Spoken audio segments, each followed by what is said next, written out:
पंचायत समिती सांगोला शिक्षण विभागानं 4 शाळा संस्था अनधिकृत ठरवलेल्या आहेत, तर त्याच्यावरती कारवाई झालेली नाही.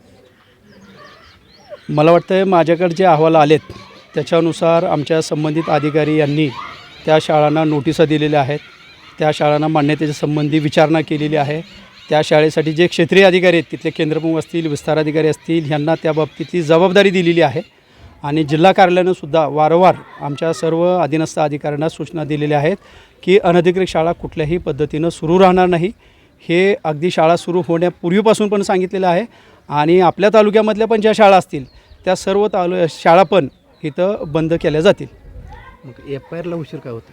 नाही, FIR करणं हा त्याच्यावरचा पर्याय नाही. शाळा बंद करणं हा पर्याय आहे. शाळा बंद करण्याचे जे टप्पे आहेत, त्यांना नोटीस देणं, त्यांना संधी देणं आणि त्याच्यानंतर कारवाई करणं. तर ही कारवाई तालुक्याचं प्रशासनसुद्धा आमच्या आदेशानुसार वेळेत पूर्ण करेल. नाही केलं तर आम्ही संबंधित लोकांना जबाबदार धरून त्यांच्यावर कारवाई करू. काय होतं माहिती का, त्या अनधिकृत शाळा आहेत त्या ठिकाणी क्लासेस सुरू जातात, केले जातात. असं त्यांच्यावर सांगण्यात येते. आम्ही क्लासेस चालू केले तर आमची शाळा नाही. म्हणजे कुणाकडून सांगण्यात येत आहे? संबंधित 4 शाळा संस्था ठरवल्या आहेत, त्यांच्याकडून सांगितलं जातं की इथं क्लासेस चालू आहे, अकॅडमी चालू आहे असं सांगितलं जातं. ना, क्लासेस अकॅडमी चालवणं ह्याच्यासाठीची यंत्रणा, जी परवानगी देणारी यंत्रणा असेल ती यंत्रणा काही शिक्षण विभाग नाही आहे. ती त्यांनी जे कोणी सक्षम अधिकारी असतील त्यांच्याकडनं घ्यायला पाहिजे. शाळा म्हणून ते जर चालवत असतील कुठली पण, तर ती शाळा शासनाच्या मान्यतेशिवाय कुणालाही चालवता येणार नाही.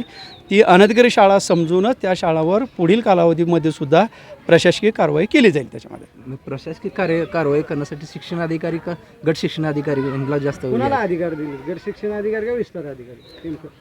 प्रत्येक कार्यवाही करण्यासाठी प्रत्येक टप्प्यावरचे अधिकार क्षेत्र ठरलेले आहेत. शाळेसाठी एखादं शाळा असेल तर त्याचा मुख्याध्यापक, केंद्र असेल तर केंद्रप्रमुख, बीट असेल तर विस्तार अधिकारी, तालुका असेल तर गट शिक्षण अधिकारी आणि जिल्हा असेल तर शिक्षण अधिकारी. त्याच्यामुळं त्या कार्यक्षेत्रामध्ये जे अधिकारी आहेत त्यांच्यावर जबाबदारी निश्चित केलेली आहे. 2025 पासून कारवाई तुमचे लेटर चालू आहेत त्या शाळेसंबंधित. हां. अजूनपर्यंत कारवाई काय होत नाही. गट शिक्षण अधिकारी तुमच्याकडे ढकलतात. काय ढकलते? तुम्हाला अधिकार तुम्हाला पत्र व्यवहार नाही, केला असं करायचं तुम्हाला अधिकार मला अशा पद्धतीनं गट शिक्षणाधिकारी यांच्याकडनं काही सांगितलं गेलं नाही की तुम्हाला अधिकार आहेत किंवा पत्रव्यवहारही झालं नाही. त्याच्यामुळं आत्ता सांगितल्याप्रमाणे त्या कार्यक्षेत्रासाठी जे जबाबदार अधिकारी आहेत त्या अधिकाऱ्यावर ही जबाबदारी आहे. त्यांनी ती जबाबदारी नाही पार पाडली तर त्यांनाही जबाबदार धरून कारवाई केली जाईल. ठीक आहे. अनेक वर्ष चालू जाईल त्याच्यावर कारवाई अनेक वर्षापासून माहीत नाही, मी आल्यापासून मी ह्या गोष्टी करत आहे. अगोदरचं काय मला माहीत नाही, मी नव्हतो.